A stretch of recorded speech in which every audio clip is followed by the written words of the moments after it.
tienes que establecer tu línea de base, cómo están entrando tus empleados, cómo estás empezando. Después de ese primer examen, cada 2 años tienes que hacerle otro examen más. ¿Sí? Muy bien. ¿Qué más?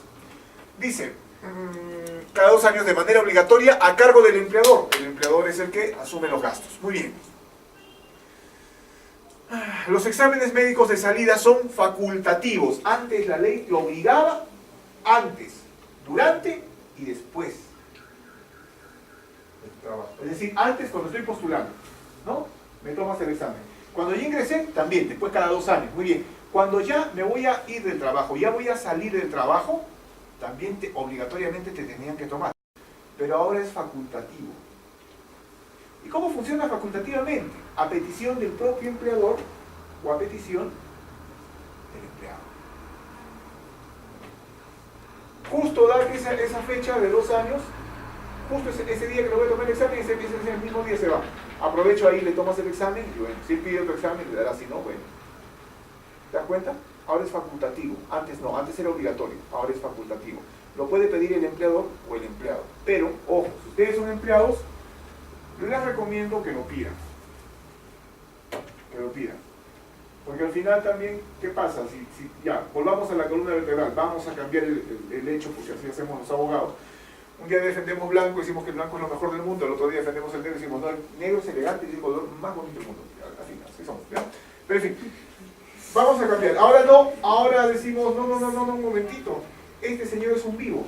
Porque si él se hubiera sentido mal, Ricardo hubiera pedido su examen de salida. Espera que se vaya, a mí no me consta que se haya lesionado en cualquier otro lado, y ahora viene y pretende que nosotros le paguemos. Entonces, si sabes, si vas a trafiar, entonces no pidas, ¿no? Pero si vas a hacer las cosas bien, pide tu examen de salida, para que esto pueda tener alguna solución más amigable con el empleador. Y el empleadores, les sugiero que siempre hagan su examen de salida, siempre. La constancia de cómo está saliendo, está bien de salud, está bien de todo, está ok, no ha pasado nada, cosa de que no pueda venir más adelante con alguna especie de treta y te pueda querer perjudicar. Muy bien.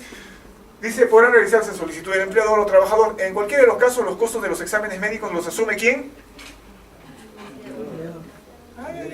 Ya. Dios mío, qué tal ánimo de mi salón. Muy bien.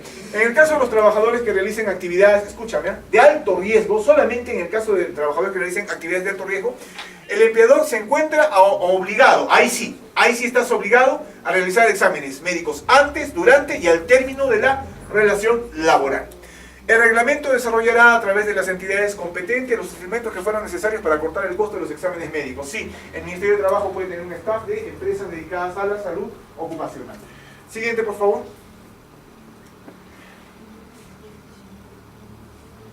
Adecuación del trabajador al puesto de trabajo. ¿Qué es lo que habíamos comentado anteriormente? Decíamos que si alguien se lesionaba, alguien sufría algún accidente, entonces el empleador no solamente estaba obligado a darle tratamiento.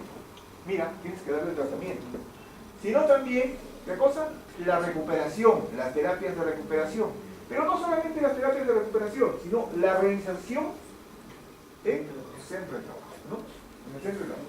Muy bien. Pero ¿qué dice ahora la norma? Ahora voy a leerlo de acá, pero de repente mis alumnos no leen, por eso es que no me contestan, ¿no? Los trabajadores, no, sí se lee. Los trabajadores tienen derecho, entonces sigo decepcionado, no hay otra forma. Los trabajadores tienen derecho a ser transferidos en caso de accidente de trabajo o enfermedad ocupacional a otro puesto que implique menos riesgos para su seguridad y salud, sin menoscabo de sus derechos remunerativos y de categoría, salvo en el caso de invalidez absoluta permanente. Esa palabrita, salvo en el caso de invalidez absoluta permanente, es nueva. La ley primigenia no está. Es decir, la modificatoria ahora te dice no. Si es invalidez absoluta y permanente, ya no. Absoluta y permanente, te junta 2 palabras, absoluta y permanente. Decíamos que el trabajador sufre algún menoscabo, qué sé yo, o algún perjuicio a su salud o a su integridad física, obviamente que sigue siendo salud. No solamente el empleador tiene que pagar el tratamiento, la recuperación y insertarlo, sino que lo va a insertar a otro lugar menos peligroso, ya para él, pero eso no significa que le va a bajar el sueldo. Por ejemplo, tú antes eras jefa de operaciones, qué sé yo, pero ahora te van a poner, no sé, en un ámbito más administrativo, más de documentación, pero donde se gana menos. De acuerdo a ley no te pueden bajar tu sueldo y tampoco tu nivel. ¿Ya? Muy bien, hasta ahí está bonito, todos estamos contentos. Muy bien. Luego nos dice que cuando se trata de una invalidez permanente y absoluta, si el empleador solamente si él quiere, te vuelve a instalar en tu puesto de trabajo o algo similar. Si no quiere, no, la ley no lo obliga. Suena cruel, ¿no? Pero tiene una razón. Porque ya para la invalidez absoluta, ya existen normas, ya existen reglas. Como por ejemplo, como por ejemplo la jubilación por invalidez, ¿no? No necesitas cumplir todos los aportes y si has quedado inválido te jubilan. O sea, ya hay una protección, ¿no? Bueno, en fin. Y otra cosa es por el costo que significaría esto del empleador. Imagínate tener a un empleado que es absolutamente inválido. ¿Qué va a hacer? No va a hacer absolutamente nada. Uno, quita trabajo a otras personas. Y hay leyes que también lo protegen, que le pueden dar su sueldo, su tratamiento también. De que, ¿cómo compensaría el tenerlo ahí, no? Salvo que se pruebe que efectivamente ha sido la culpa de este señor, pero igual. Se puede ir hasta la cárcel, pero igual si quiere lo instala. Muy bien, siguiente.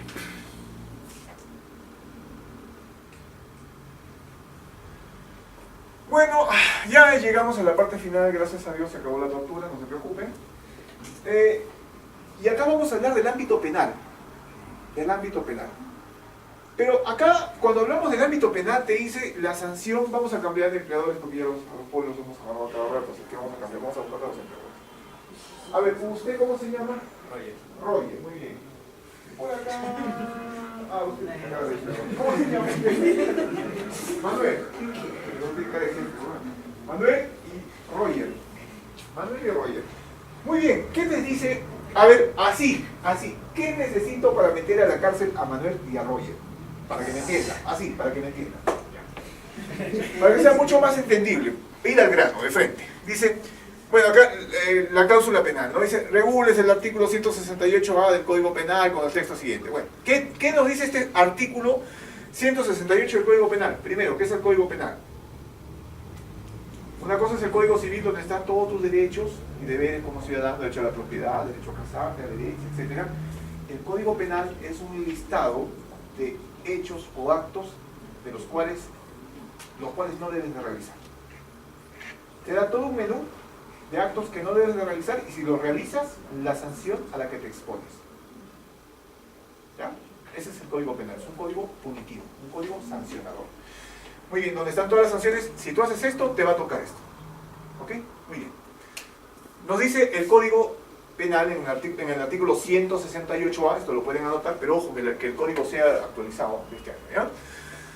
Atentado contra las condiciones, mira, atentado contra las condiciones de seguridad y salud en el trabajo. Atentar contra las condiciones de salud y seguridad en el trabajo. ¿Cuándo es delito? El que deliberadamente, ustedes dos no lo hacen porque simplemente fue un accidente, sino porque lo quieren. Deliberadamente, al propósito. El que deliberadamente, infringiendo las normas de seguridad y salud, le ordenas a tu empleado, ya, hoy mire, te arregla ese cable, pero voy a ponerme los guantes. No, apúrate, hombre, estamos apurados. El otro va, te hace caso y vuela, ¿no? Muy bien, te dice, el que deliberadamente infringiendo las normas de seguridad, una norma de seguridad, claro, entiende, con la implementaria correspondiente, los implementos de seguridad correspondientes, ¿qué más? Infringiendo las normas de seguridad y salud del trabajo y estando legalmente obligado, los dos jefes están obligados, los dos empleadores, claro que sí. También no puede estar el monitor, también no puede estar el supervisor. Muy bien, ¿qué más? Y estás legalmente obligado y habiendo sido notificado previamente por la autoridad correspondiente por no adoptar las medidas previstas en estas como consecuencia directa de dicha inobservancia, ponga en peligro inminente la vida, la salud, la integridad física de sus trabajadores, será reprimido con pena privativa de libertad no menor de uno ni mayor de 4 años. De 1 a 4 años de prisión te puedes llevar. Hay un dicho en el argot jurídico que dice, cuando es menos de 4 nadie se va preso. Nadie se va preso. De hecho, Porque dicen no, con el derecho anticristo, ¿no? Ya, bueno. Dicen, nadie se va preso cuando la pena es menos de 4 años. Nadie. Yo les diría que eso no es tan cierto. Porque la ley dice, el juez puede, dice, no te dice debe. Cuando te dice debe, obliga al juez. Cuando te dice puede, vamos a ver si se queda en la cárcel. Si considera que debes ir a la cárcel o no. Un caso emblemático que siempre le pongo a mis alumnos en este punto es el caso de Magali Medina. La pena privativa de libertad era no mayor a 2 años. Y Magali Medina estuvo presa. ¿Y por qué estuvo presa? Porque, ¿se acuerdan que le llegaban cartas notariales? ¿Qué hacía Magali Medina? Cartitas notariales a mí, ¿no? Seguía de Urraca, ¿no? ¿Se acuerdan? ¿No? Se reía y todo, ¿no? Y así, venía Pablo Guerrero con su carta notarial, igualito Pablo Guerrero, peloterito, ¿no se acuerdan cómo hablaba? Entonces, ¿qué decía? Que era una persona renuente a cumplir las normas. Y la jueza que la condena, ya tiene varios casos de esto, la señora se le condena por pena suspendida, viene a firmar y la señora sigue haciendo lo mismo. Y 2 años, por ejemplo. Yo les aseguro que ninguno de ustedes quisiera estar, aunque sea un día entero, en una cárcel. Les aseguro que no. Ya, así que mucho cuidado. Entonces, muy bien, nos dice, cuando la persona está obligada legalmente, cuando ha actuado con inobservancia, cuando ha sido previamente notificado. ¿Por qué? Porque es que la SUNAFIL o el Ministerio de Trabajo no va a venir, puede venir de sorpresa inopinadamente y empieza a investigar a Roger y a Manuel y empieza a verificar todo su mapa de riesgo y todo y le encuentra que no ha hecho nada. Pero es que el Ministerio no lo va a sancionar ahorita. Le va a notificar bajo el apercibimiento que de no serlo así, lo va a sancionar. Así funciona. ¿Sí? Siguiente. Ya, gracias. Ahora viene lo más trágico, ¿no? Dice, si como consecuencia de la inobservancia derivada de las normas de seguridad y salud en el trabajo, pero tiene que haber inobservancia. O sea, no es accidente, no es un caso fortuito o de fuerza mayor. El accidente o el incidente, bueno, en este caso el accidente, tiene que haber ocurrido, ¿por qué? Por la inobservancia de esta política de prevención. Si como consecuencia de la inobservancia deliberada de las normas de seguridad y salud en el trabajo, se causa la muerte del trabajador o terceros, mira, o producen lesiones graves, el agente pudo prever este resultado. Claro, si estás bajo la ley preventiva y no la cumples, pudiste haber previsto. Ahí nomás está frito, sin hacer mucho esfuerzo. La pena privativa de libertad no será menor de 4, ahí sí te vas adentro, ni mayor de 8 años en caso de muerte.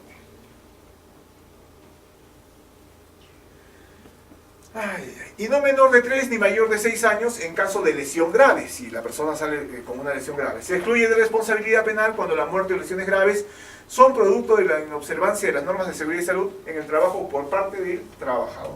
Solamente en ese caso. No, pero también acuérdense que ya les di otro tip de fuerza mayor y caso fortuito. No te traumes, todavía no es el otro. Bueno, señores, de esta manera hemos concluido. Agradezco su amable atención. Nos estaremos viendo en una próxima oportunidad. Gracias. Dedicar lo que es distribución de energía eléctrica, una exigencia bien fuerte, especialmente cuando trabajamos dentro de las estaciones no se perdonan errores, porque un error es una muerte. Ahí se trabaja con 220K o 220.000 voltios. Simplemente un error de tocar el punto equivocado es para irse al otro lado. Lo peor es que uno se va al otro lado, pero chicharrón, ¿no? Porque la descarga es fuerte. Entonces, con el tiempo, tuvimos que aprender a trabajar en campo en forma ordenada. Y con esta gente me obligaron a aprender lo que es gestión. Ya en el año 2011, cuando sale la ley, dije, por fin, hoy día nos organizamos como a nivel nacional.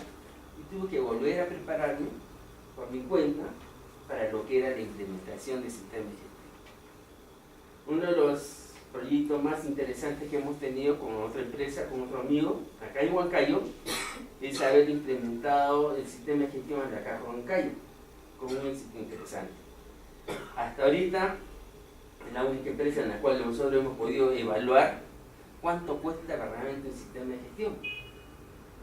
A esta Caja Huancayo, hasta la fecha, son 9 inspecciones que han tenido y por cada inspección han ahorrado 65.000 soles.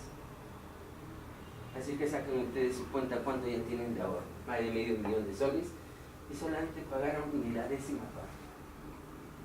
Ni la décima parte llegaron a pagar por este sistema de gestión. Ellos ya estaban un poco avanzados, ya tenían gente, tenían su comité, es una entidad grande. En ese momento tenía más de 65 agencias, 1.200 trabajadores, así que no era tan complicado, ¿no?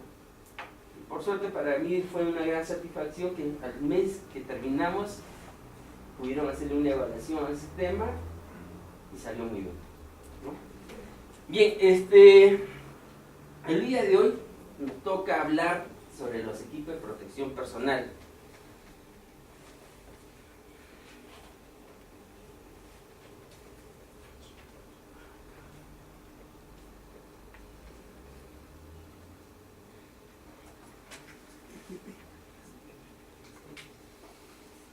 Vamos a dejar el cherry para el lado. ¿Ya? Hablemos de la definición. Ya. Espérate de acá, de este lado mejor para no interrumpir. El amigo, vaya si te puedes colocar a este lado para no interrumpirse. Mejor. Son dispositivos, materiales e indumentarios personal destinados acá a trabajar para protegerlo de uno o varios riesgos presentes en el trabajo que pueden amenazar su seguridad de salud. Los EPP son una alternativa temporal. Recuerden este término. Son una alternativa temporal. No es definitiva. No debe ser que debe quedar para siempre. Es un error que cometemos mucho en este país. Que el EPP es la solución. Es la última. Y solamente es temporal. Complementaria a las medidas preventivas de carácter colectivo. Por ejemplo, ¿por qué solamente es temporal? Porque el uso del EPP es incómodo. ¿Quiénes no trabajan en empresas que no tienen seguridad? ¿Quiénes son los que trabajan en empresas que no tienen seguridad? A ver, levánteme la mano. ¿Todos trabajan en áreas de empresas que tienen seguridad? ¿Ustedes dónde trabajan? ¿Ah? ¿En tu casa? A ver, cuéntenme, para conocerlos un poquito más antes de terminar el día. ¿Quién trabaja en mina? A ver, ¿hay gente que trabaja en mina? ¿Gente que trabaja en industria? ¿Usted? ¿Construcción? ¿En qué empresa? La municipalidad. La municipalidad, por Dios santo. Ahí le falta mucha mano dura. Ojalá que pueda darle algunas luces a las altas autoridades para que las obras salgan siempre con gestión de seguridad para los contratistas y todo lo que es administración de obras directas. ¿Quién más? A ver, tu amigo, ¿dónde trabajas? En el municipio. También. Ya. ¿Ustedes? Estudiante. ¿Estudiantes? ¿De qué universidad? En el centro. Del centro. ¿Está bien? ¿Tú? No, ya, es como empresa familiar. ¿Empresa familiar? ¿Qué hace? Servicios, multiservicios. De todo un poco. Me parece muy bien. ¿Ustedes? ¿Tú? Educación.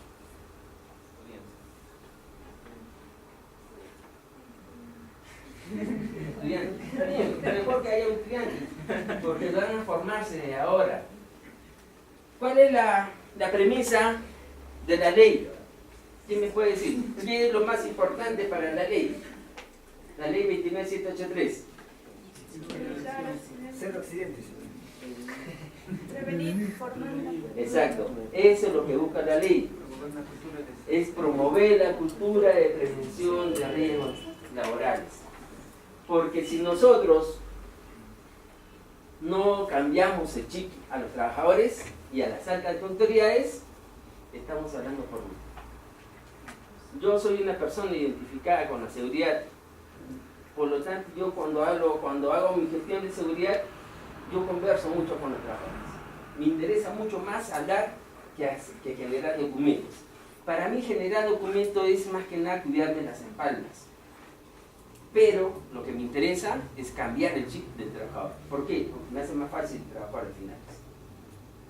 Por ejemplo, acá estaba en una obra en Piura, que acabo de llegar, donde estamos haciendo trabajo de redes secundarias. Es decir, estamos colocando postes, instalando luminarias a todo un centro poblado de, no sé, más de 1.500 familias que estaban viviendo oscuras, ¿no? Por suerte ya en los próximos días ya van a tener iluminación en la vía pública y también en sus domicilios.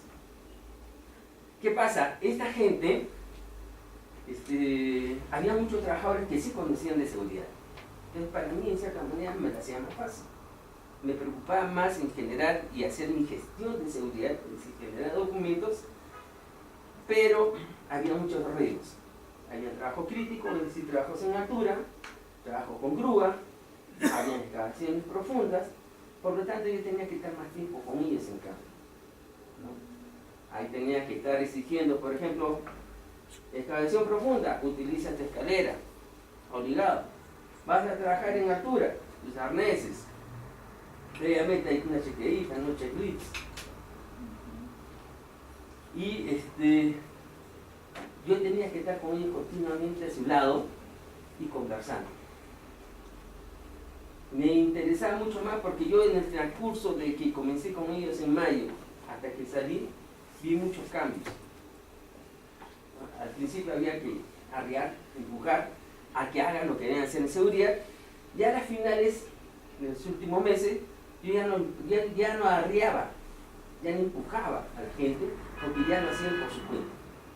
Ya estaban aprendiendo lo que significaba cuidarse, colocarse correctamente en las redes, cercar el área de trabajo, ¿no? Usar los implementos de seguridad que ya les dije, es incómodo, pero los piden, que se metan las manos, los lentes, y poco a poco se va armando este cambio de actitud, es lo que siempre busco.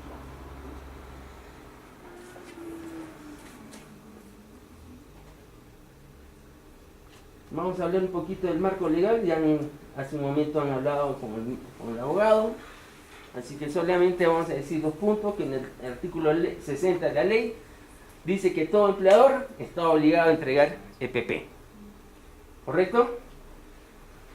Pues, y estos deben ser de acuerdo al trabajo que van a realizar. Igualmente, en el reglamento de la ley, en el artículo 97, dice que con relación a los equipos de EPP, adicionalmente a lo señalado en el artículo 60, estos deben atender a las medidas antropométricas del trabajador que las utilizará. ¿Qué entiende por esta palabra? Que tienen que estar hechos a su medida. Exacto. Imagínense, yo chato utilizo una mascarilla porque que me hace aire por todos lados, entra polvo, entra vapor, por Dios santo, ¿no? No, tiene que ser de acuerdo a nuestro cuerpo. El uniforme no puede ser pues yo igual, ¿no? Bien musculoso y que me den talla L. ¿Ah? Tampoco, tiene que ser de acuerdo a nuestro cuerpo. Vamos a hablar un poco de la gestión. En la gestión del EPP, vamos a hablar ya con las siglas del EPP, debemos tener en cuenta lo siguiente. Primero, debemos tener un buen hiper. Si no tenemos un buen hiper, no vamos a saber cuál es el tipo de equipo de EPP vamos a utilizar para ese puesto de trabajo. Recuerden, el hiper C se hace al puesto de trabajo. ¿Correcto? ¿Sí le han dicho eso? Es decir, por ejemplo, vamos a hacer el hiper de, a ver, uno que estaba haciendo hace poco es de transporte de materiales. ¿Cuántos puestos de trabajo hay en un transporte personales de materiales? ¿Quién me dice? Exacto, el conductor y ¿qué más? Y el ayudante. Son 2 puestos de trabajo. Una actividad, 2 puestos de trabajo y en el hiper le va a aparecer eso. Trabajador y conductor. ¿Por qué esa diferencia? Porque cada uno tiene una actividad diferente, una actividad física diferente. El conductor se encarga de llevar y trasladar su vehículo de un punto a otro. Por tanto, él se encarga también de que esté en buen estado, de revisar las llantas, que no tenga aceite, que no tenga goteo de aceite, etcétera, etcétera. En cambio, el ayudante es el que se encarga de la mercadería. Una cosa más, también el conductor se encarga de cómo es que se debe estivar dentro del camión. Una mala estivada puede hacer que se pueda voltear los materiales. Conociendo el hiper, sabremos cuáles son los controles de riesgos. Primero, un primer elemento del control de riesgo es la eliminación de riesgo. Por ejemplo, estamos en una planta industrial, hay una máquina que es importante para nosotros, pero hace un ruido infernal. Por ejemplo, ¿cuál? Las compresoras de aire. ¿Correcto? Las compresoras de aire hacen mucha bulla, pero no podemos prescindir de ella. Por lo tanto, no podemos eliminar el peligro. Debemos pasar a otro control de riesgo. ¿Cuál es? La sustitución del peligro y reevaluación del riesgo. Antes que nada, ¿conocen la diferencia entre peligro y riesgo? ¿Quién dijo sí? Ya, sea valiente, nomás, levanta la mano.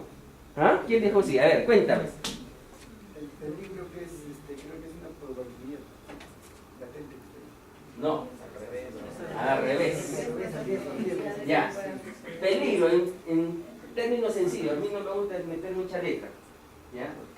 Peligro, fuente u objeto que puede causar daño o lesión, ¿correcto? Riesgo, la probabilidad de que este peligro nos pueda hacer daño. Términos sencillos, no entremos a lo que dice la ley porque nos hacemos un arroz con mango, ¿correcto? Otro control de riesgo, la cámara. Hacemos control, modificación o cambio de ingeniería.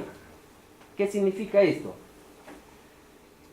Tenemos nuestra compresora, hace una bulla terrible, entonces un cambio, un pum, cerramos el ambiente, ¿no? Y lo aislamos. Y dejamos solamente el mínimo ruido para que salga pues los ductos, para que salga el aire comprimido. Ese es un control de ingeniería. Cuando este control de ingeniería no se puede hacer porque es demasiado costoso, demasiado complicado, pasamos después a la última línea. Vemos procedimientos, vemos procesos. ¿Podemos cambiarlo? No. Recién nuestra última línea y que es temporal, ¿cuál es? El EPP. Y para el EPP, ¿qué utilizamos en este caso? Protección de oídos. Simple, ¿no? Entonces, a ustedes, bueno, dentro de un momento vamos a ver los niveles.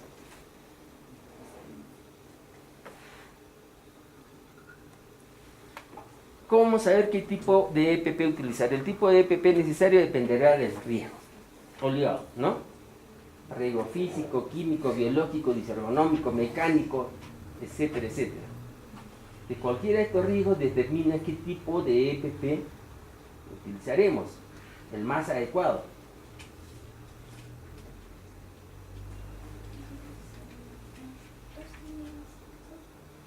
¿12? Pero me aviso.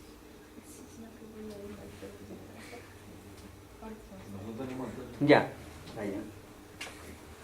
Vamos a hacer un...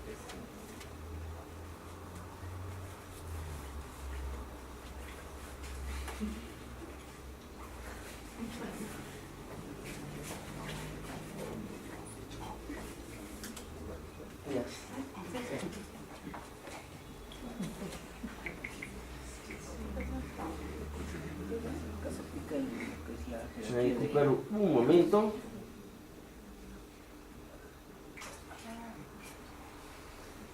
La alarma. Ya, seguimos. De cómo puede afectar al organismo la exposición y de durante cuánto tiempo se estará expuesto al riesgo. ¿Qué significa esta parte? Por ejemplo, cuando vamos a hablar de ruidos, nosotros podemos soportar 85 decibeles continuamente durante 8 horas. Eso es lo que dice la norma. Cuanto más sea el ruido, menos tiempos debemos tener.